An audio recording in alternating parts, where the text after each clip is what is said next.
Magandang umaga sa ating lahat. Ako nga po pala si Hakim S. Untod, mag-aaral mula sa GH Cireles State College na inatasang mag-uulat tungkol sa gamit ng mga bantas. Ano nga ba ang bantas? Ano ba ang tamang paggamit ng mga bantas? Ang mga bantas o punctuation ay mga simbolo na nagpapakita ng kayarian at kaayusan ng mga nakasulat na wika, pati na ang mga intonasyon at paghintong sandali na gagawin kapag nagbabasa ng malakas. Sa nakasulat na Tagalog, ang bantas ay mahalaga upang maging malinaw ang kahulugan ng mga pangungusap.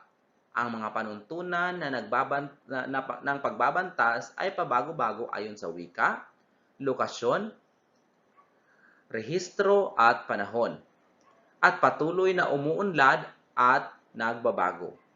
Ang particular na mga aspekto ng bantas ay may estilo, at kung sa gayon ay ayon sa pagpiling ginawa ng may akda o ng pagpatnugot. Ang mga anyo ng wika na takigrapiko katulad ng mga paggamit sa pagsasatsatan sa internet at sa mga mensaheng teksto ay maaaring may malawak na kakaibang panuntunan. So ano-ano nga ba ang mga bantas? Una is tuldok o period. Dalawa, pananong o question mark sa basang Ingles o sa wikang Ingles. Pangatlo, padamdam o interjection. Pang-apat, kuwit o kama. Pang-lima, kudlit o apostrophe. Pang-anim, gitling o hyphen. Pang-pito, tutuldok o colon.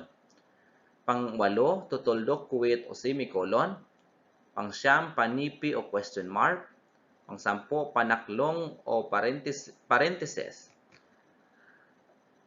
Pang-11, tutuldok o ellipsis. Ang tutuldok o period, ginagamit ang bantas na tutuldok sa katapusan ng pangungusap na paturol o pasalaysay at pautos sa mga salitang dinadaglat o abbreviation at pagkatapos ng tambilang o digit at titik. Halimbawa, igalang natin ang pambansang awit. Pangatlo, sa pangalan at sa salitang dinaglit. Halimbawa, si Ginang Anastasia Ambrosio Jose ay mahusay magturo. Si Binibining Makarayan ang kanilang guro sa asignaturang Basic Christian Living.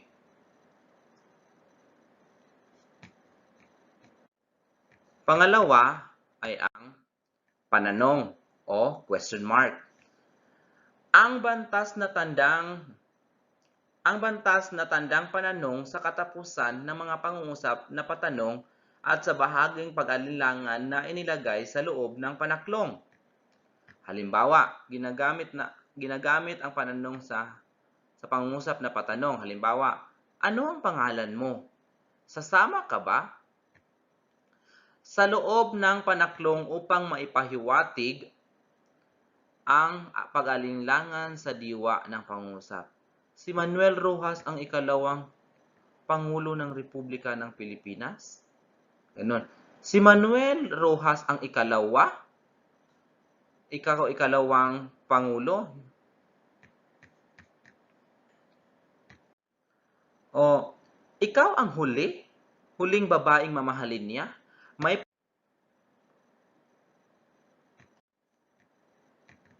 pangatlo is padamdam. Ang bantas na padamdam ay ginagamit sa hulihan ng isang kataga, parirala o pangungusap na nagsasaad ng matindi o masidhing damdamin. Halimbawa, mabuhay ang Pangulo! Uy, ang ganda ng bago mong sapatos! Aray, naapakan mo ang paa ko! Ang tandang padamdam o exclamation point. Ang bantas na tandang pananalima ay ginagamit sa hulihan ng isang takataga, parirala o pangungusap na nagsasaad ng matinding damdamin. So, ayun.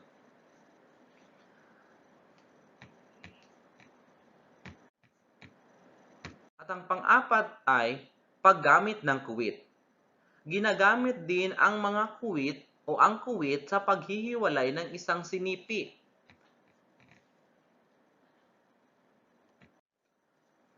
Sa paghihiwalay ng magkasunod na salita at lipo ng mga salitang magkakauri. Halimbawa, kumain ka ng itlog, gulay at sariwang bunga kahoy.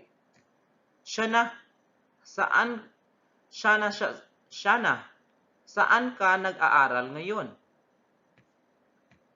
Sa hulihan ng bating panimula at bating pangwakas ng isang liham pangkaibigan. Halimbawa, mahal kong Marie, nagmamahal sa iyo kaibigang Jose, tapat na sumasa iyo. At ang panglima,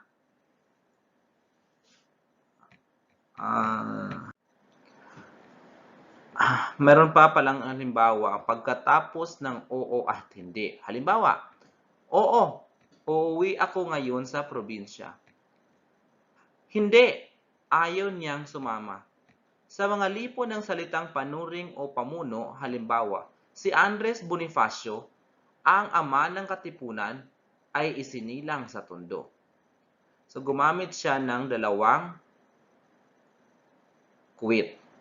Sa mga lipo ng salitang panuri o pamuno, halimbawa, si Pastor Arias, isang mahusay na tagapagtanggol, ay isang manubo. So, dalawa rin ang kanyang ginamit na panipi.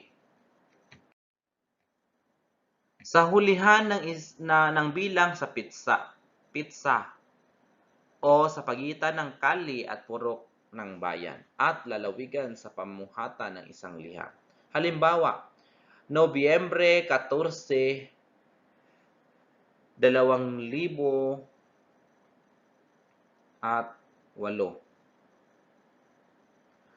Sa Proyekto 8, Quezon City. Sa paghihiwalay ng tunay na sinabi ng nagsasalita sa ibang bahagi ng pangusap. Halimbawa, ayon kay Rizal, ang hindi magmahal sa sariling wika ay higit pa sa mabaho at malansang isda. At ang panglima ay ang paggamit ng kudlit. Kudlit o sa wikang Ingles ay apostrophe. Ginagamit na panghalili ang kudlit sa isang titik na kinakaltas. Halimbawa, siya't ikaw ay may dalawang pagkain. So, ang ano doon is, ang si Mono ay siya. So, ginamitan siya ng kudlit at siya ay naging siyat. Siyat, ikaw. So, dalawa na yun. Ako ay mamamayang Pilipino at may tungkuling mahalin at pangalagaan ang aking bayan. Ako'y mamamayang Pilipino. Ako'y. So, imbes na ako ay, naging ako'y. Kapag may katagang kinaltas sa pagitan ng dalawang salitang pinagsama, halimbawa, pamatay na insekto, pamatay, insekto. Kahoy sa gubat, kahoy gubat. Humgit at kumulang, humigit kumulang. Lakad at takbo, lakad takbo. Bahay na aliwan, bahay aliwan. Dalagang tagabukid o dalagang bukid. Subalit kung sa pagsasama ng dalawang salita ay magbabago ang kahulugan, hindi na gagamitan ng gitling ang pagitan nito. Halimbawa, dalagang bukid o ang ibig sabihin ng dalang bukid ay isda, bahaghari. So, hindi na kailangang gamitan ng kudlit. Hindi na siya pwedeng gamitan ng kudlit dahil nagbabago ang kaniyang kahulugan. Kapag may unlapi, ang tanging ngalan ng tao, lugar, brand o tatak ng isang bagay o kagamitan sa gisag o simbolo, ang tanging ngalan ay walang pagbabago sa spelling. Halimbawa, Makadiyos, Makarizal, Makapilipino. Pabagyo, taga Luzon, taga Antique. Magpalmaka Johnson, mag-Sprite, mag-Corona, mag-Ford, mag-Japan. Sa pag-ulit ng unang pantig ng tanging ngalang may unlapi, ang gitling ay nililipat sa pagitan ng inulit na unang pantig ng tanging ngalan ng buong tanging ngalan. Halimbawa, mag-Johnson, mag-Johnson, mag-Corona, magko-Corona, mag-Ford, magfo-Ford, mag-Japan, magja-Japan, mag-John Rocks o mag-John Rocks. So, karaniwan itong ginagamit natin sa mga pasalita or yung pag-uulit ng isang salita.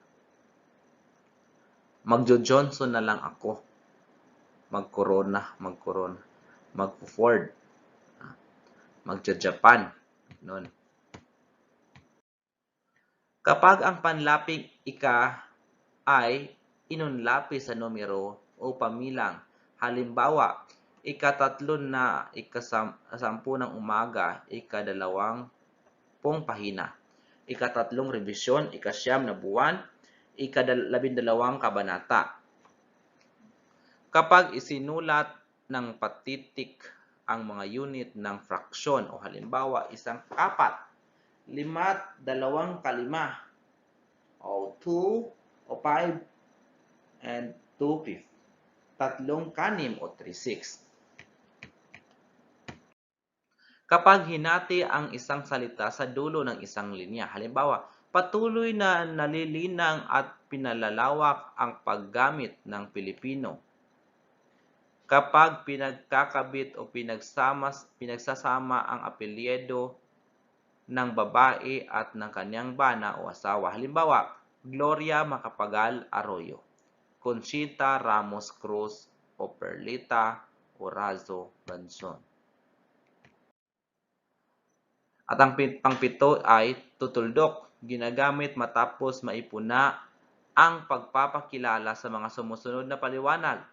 Ginagamit kung may lipon ng mga salitang kasunod. Halimbawa, maraming halaman ang namumulaklak sa hardin tulad ng rosas o orchid, sampagita, santan, at iba pa. So, ginamit siya ang tutuldok sa ng lipon ng mga salita kasunod. Pagkatapos ng bating panimula ng formal na liham o liham pangangalakal, halimbawa, Garcia, Zorilla, or Dr. Garcia o Binibining Zorilla. Sa paghiwalay sa mga minuto at oras sa yugto ng tagpo sa isang dula, sa kabanata at taludtod ng Biblia sa mga sangkap na talaaklatan o halimbawa, 8 AM or Juan 16. Tutuldok kuwit. Tutuldok kuwit o sa wikang Ingles ay semicolon. Ito ay naghuhudyat ng pagtatapos ng isang pangungusap na kaagad sinusundan ng isa pang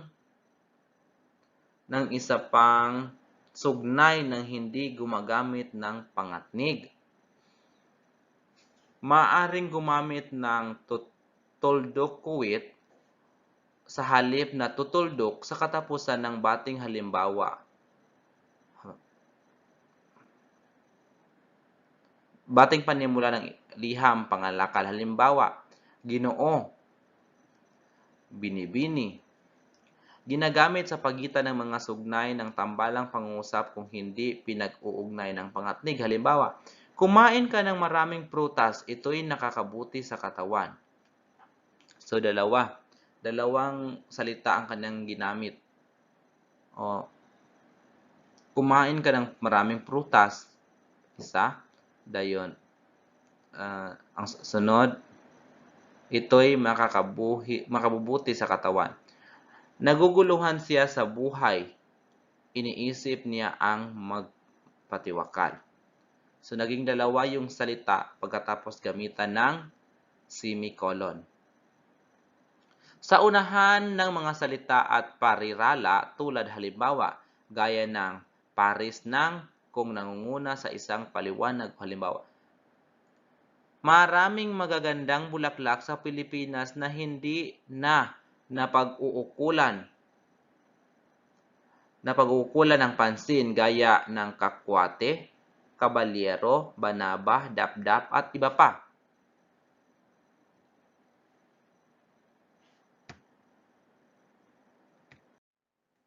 Pangsyam, panipi.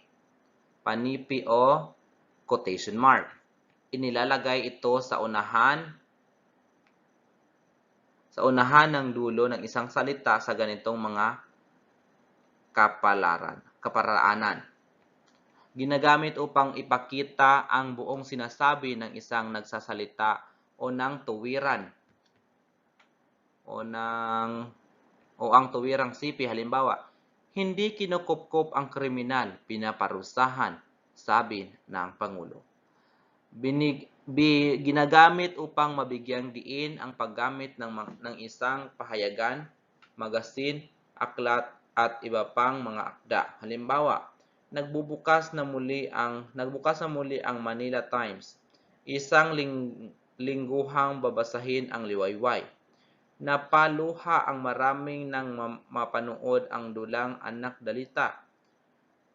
Ginagamit sa pagkulong ng mga salitang banyaga. Halimbawa, ang binasa niyang aklat ay hindi hingil sa bagong computer programming. Panaklong. Panaklong o parenthesis. O yung dalawang pabilog na titik. Ang mga panaklong ay ginagamit na pambukod sa salita o sa mga salitang hindi direktang kaugnay ng diwa ng pangusap gaya ng mga ginagamit sa pangusap na ito. Ginagamit upang kulangin ang pamuno. Halimbawa, ang ating pambansang bayani, Jose Rizal, gumamit siya ng panaklong, ang may akda ng no limit tangere. Ginagamit sa mga pamilang o halaga na inuukit upang matiyak ang kawastuhan. Halimbawa, ang mga namatay sa naganap na trahedya ay bansang Turkey ay humigit kumulang sa 12,000. 12,000 katao. So, gumamit siya ng parenthesis sa numeric numbers. Ginamit sa mga pamilang sa nagpapahayag ng taon. Halimbawa, Jose P. Rizal noong 1961 to 1996.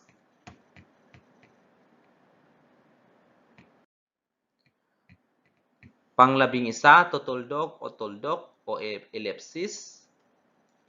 Nagpapahiwatig na kusang ibinitin ng nagsasalita ang karugtong ng nais sabihin upang ipakilalang may nawawalang salita o sa mga salita sa siniping pahayag.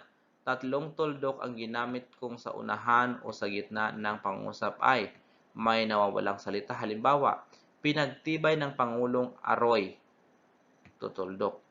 So, ibig sabihin nun continuous. May nawalang salita. Sa mga sipi, kung may iniwang di kailang sipiin. Halimbawa, kung ikaw ay maliligo sa tubig, ay aagap upang.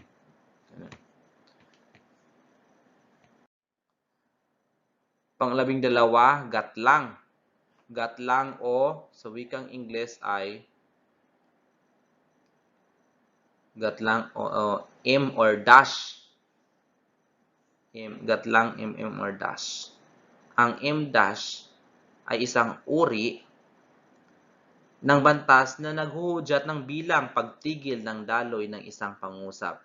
Isang salita ang dapat tandaan upang maiwasan ang kalituhan kung saan at kailan ba dapat gamitin ang M dash o interruption. So, ginagamit sa pagpapahayag ng pagkakaabala o pagbabago ng kaisipan. Halimbawa, nagkita kami ni Fee sa reunion, subalit kami hindi nagkausap. Ginagamit sa paghiwalay ng isang bagay na binibigyan diin o kapana-panabik. Halimbawa, pagbutihin mo ang pagsagot sa pagsusulit nang makapasa ka na.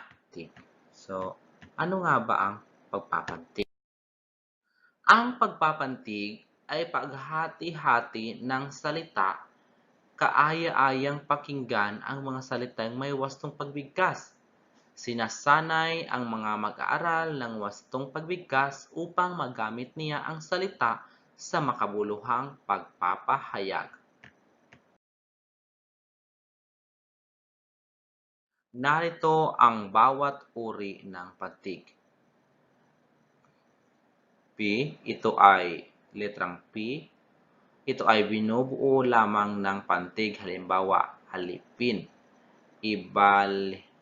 ibanghelyo. Ang salitang P at K, ito ay binubuo ng salitang patinig at katinig. Halimbawa, aklat, almusal. So, yung una is patinig. Pangalawa is patinig at katinig. Ang katinig at patinig, ito ay binubuo ng katinig at patinig. Halimbawa, malayo o malayo, diwa o diwa. Ang katinig, patinig, katinig ay binubuo ng katinig, patinig at katinig. Halimbawa, tag, po, at an. Na, mu, no. Ayun. Ang katinig, katinig, patinig. Halimbawa, pangungusap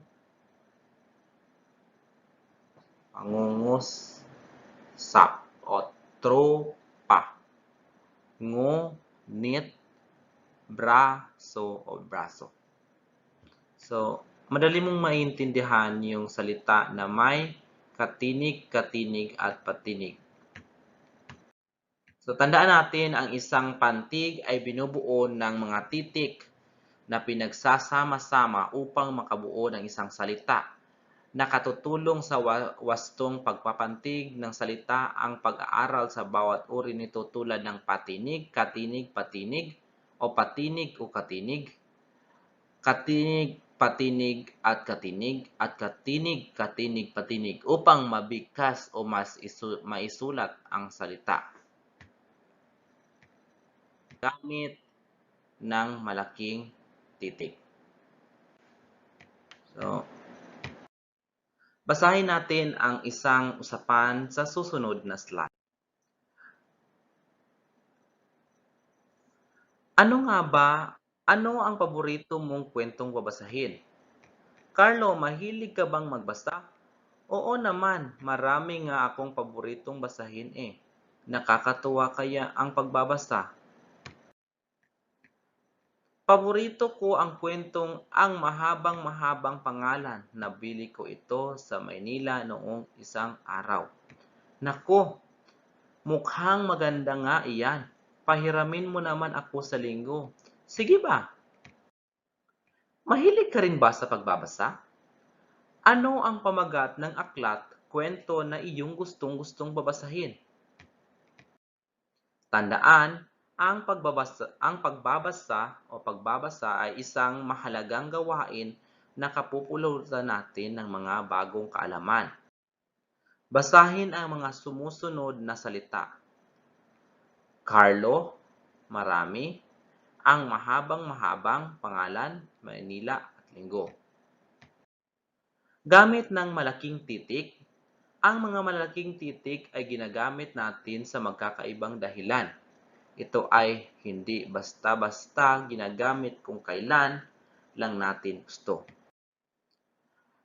Sa simula ng pangungusap, ang unang titik sa isang pangungusap ay nagsisimula sa malaking titik. Halimbawa, ang magkaibigan ay nag-uusap. Marami akong paboritong basahin. Sa tiyak na pangalan o nouns, ang lahat na tiyak na ngalan ng tao bagay, lugar, pangyayari at ng hayop ay nakasulat sa malaking titik. Halimbawa,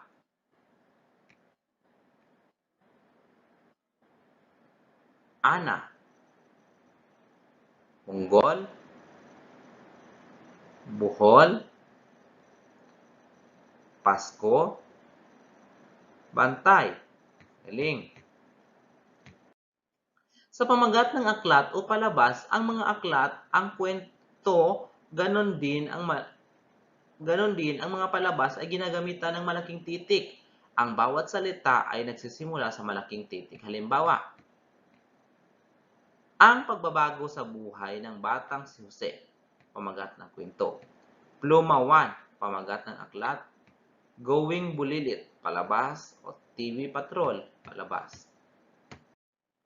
Sa mga buwan o months at araw o days, halimbawa, Enero, Hunyo, Setyembre, Disyembre, sa araw, Lunes, Martes, Huwebes, Linggo. So, ang lahat ng yan ay nakasulat sa ang unang letra na ay nakasulat sa malaking titik.